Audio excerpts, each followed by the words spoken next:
জুবিন গাৰ্গে সংগীতানুষ্ঠান পৰিৱেশন কৰি থকাৰ মাজতে কণ্ঠশিল্পী জুবিন গাৰ্গৰ খং উঠিল। জুবিন গাৰ্গে খং উঠি ক'লে বটলা কথাবোৰ ক'বলৈ নাপায়। যদি আপোনালোকে বটলা কথাবোৰ কৈ থাকে তেতিয়াহ'লে মই কিন্তু জেং কৰিম, কাৰণ মই কথা ক'লেই কাজিয়া লাগে। গতিকে বটলা কথাবোৰ একেবাৰে নক'ব, বটলা কথাবোৰ ক'বলৈ নাপায়। জুবিন গাৰ্গে কিহৰ বাবে এনেদৰে মন্তব্য আগবঢ়াব লগা হ'ল, এই প্ৰতিবেদনত সকলোখিনি কথা মই আপোনালোকক সবিশেষ জনাম। আশা কৰিছোঁ এই প্ৰতিবেদন আপোনালোকে আৰম্ভণিৰে পৰা শেষলৈকে চাব। কণ্ঠশিল্পী জুবিন গাৰ্গে বহাগৰ প্ৰত্যেকটো দিনেই অসমৰ ইমূৰৰ পৰা সিমূৰলৈ বিভিন্ন ঠাইত তেওঁ সংগীতানুষ্ঠান পৰিৱেশন কৰি ঘূৰি ফুৰিছে।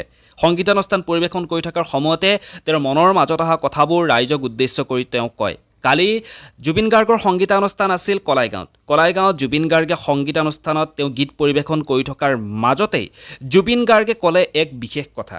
জুবিন গাৰ্গে ক'লে যে মই ইমান বেছিকৈ ফেচবুক ইউজ নকৰোঁ। ফেচবুকত কালি মই হঠাৎ দেখা পালোঁ এজন পডকাষ্টাৰ নে ফডকাষ্টাৰ, আচলতে তেওঁলোকৰ নামবোৰ সলনি হৈ থাকে, এনেদৰে জুবিন গাৰ্গে মন্তব্য আগবঢ়াইছে। জুবিন গাৰ্গে কৈছে যে সেই পডকাষ্টাৰ নে ফডকাষ্টাৰজনে কৈছে যে জুবিন গাৰ্গৰ নতুন গীত নাই নেকি, জুবিন গাৰ্গে কেৱল পুৰণা গীতসমূহেই গাই থাকে, জুবিন গাৰ্গৰ নতুন গীত নাই নেকি, এনেধৰণৰ মন্তব্য আগবঢ়াইছে এজন পডকাষ্টাৰে। মই সেই পডকাষ্টাৰজনক কওঁ যে তেওঁ নিজেই মঞ্চত আহি তেওঁ গীত পৰিৱেশন কৰক। এনেধৰণৰ বটলা কথাবোৰ একেবাৰে ক'বলৈ নাপায়। তেওঁ কেৱল মোক উদ্দেশ্য কৰি কোৱা নাই, কেৱল জুবিন গাৰ্গক উদ্দেশ্য কৰি তেওঁ কথাবোৰ কোৱা নাই, তেওঁ আন বহু শিল্পীকে উদ্দেশ্য কৰি সেই কথাখিনি কৈছে। তেওঁ যদি নতুন গীত গাবলৈ মন আছে তেওঁ নিজেই মঞ্চত আহি তেওঁ নিজেই নতুন গীত তেওঁ গাওক। এনেধৰণৰ মন্তব্য জুবিন গাৰ্গে আগবঢ়াইছে। জুবিন গাৰ্গে কৈছে যে বটলা কথাবোৰ ক'বলৈ একেবাৰে নাপায়, যদি তেওঁ বটলা কথা কয় তেতিয়াহ'লে মই কিন্তু জেং কৰিম। এনেধৰণৰ মন্তব্য জুবিন গাৰ্গে আগবঢ়াইছে।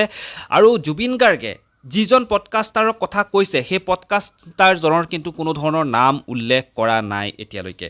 গতিকে জুবিন গাৰ্গৰ নতুন নতুন গীতসমূহ আহি আছে, জুবিন গাৰ্গৰ নতুন ছবি আহি আছে। জুবিন গাৰ্গে কৈছে যে মোৰ নতুন ছবি আহি আছে, ছবিখনত কেইটামান গীত আছে, সেই গীতকেইটা খুব সোনকালে ৰিলিজ দিয়া হ'ব, সেই নতুন নতুন গীতকেইটা। আৰু আমি প্ৰত্যেকটো সময়তে গীত ৰিলিজ দিয়া, নতুন গীত মুক্তি দিয়াৰ চিন্তাতে আমি নাথাকোঁ। আমাৰ আন বিভিন্ন ধৰণৰ কামত আমি ব্যস্ত হৈ থাকিবলগীয়া হয়, আন বিভিন্ন ধৰণৰ কাম আমি কৰোঁ। আনকি মই ঘৰত ভাত পৰ্যন্ত ৰান্ধোঁ, এনেধৰণৰ মন্তব্য জুবিন গাৰ্গে আগবঢ়াইছে। আনকি মই ঘৰত ভাত পৰ্যন্ত ৰান্ধোঁ, ৰন্ধা বঢ়া কামো কৰোঁ, কেৱল গীতৰ চিন্তাতে প্ৰতিটো সময়তে নাথাকোঁ। গীতৰ চিন্তা কৰিবলৈ হ'লে মানুহ এজন প্ৰস্তুত থাকিব লাগিব গীত এটা ৰিলিজ দিব লগা হ'লে। গতিকে নতুন চিনেমা আহি আছে, নতুন চিনেমাৰ মুক্তিৰ আগে আগে নতুন গীতসমূহ ৰিলিজ দিয়া হ'ব। গতিকে এনেধৰণৰ বটলা মন্তব্যবোৰ একেবাৰে নকৰিব। এনেধৰণৰ বটলা মন্তব্যবোৰ যদি কৰা হয় তেতিয়াহ'লে মই কিন্তু জেং কৰিম। এনেধৰণৰ মন্তব্য জুবিন গাৰ্গে আগবঢ়াইছে কলাইগাঁৱৰ বিহু মঞ্চত। গতিকে জুবিন গাৰ্গৰ মন্তব্য আপোনালোকে শুনিলে। গতিকে এনেধৰণৰ মন্তব্যবোৰ নকৰাটোৱে উচিত, কাৰণ জুবিন গাৰ্গ আমাৰ সকলোৰে নয়নৰ মণি। জুবিন গাৰ্গে বহু কাম কৰি থৈ গৈছে, অসমখনক গৌৰৱান্বিত কৰি আছে। প্ৰত্যেকটো সময়তে অসমৰ কাৰণে গৌৰৱ, তেওঁ অসমখনৰ বাবে তেওঁ এক গৌৰৱ হৈ পৰিছে জুবিন গাৰ্গ। গতিকে এই প্ৰতিবেদন শুনি আপোনালোকে ভাল পালে বুলি আশা কৰিছোঁ। এই প্ৰতিবেদনৰ পৰা ইমানটো মই বিদায় লওঁ। পুনৰ লগ পাম আপোনালোকক নতুন নতুন কিছু খবৰে, নতুন নতুন কিছু তথ্যৰে। ধন্যবাদ।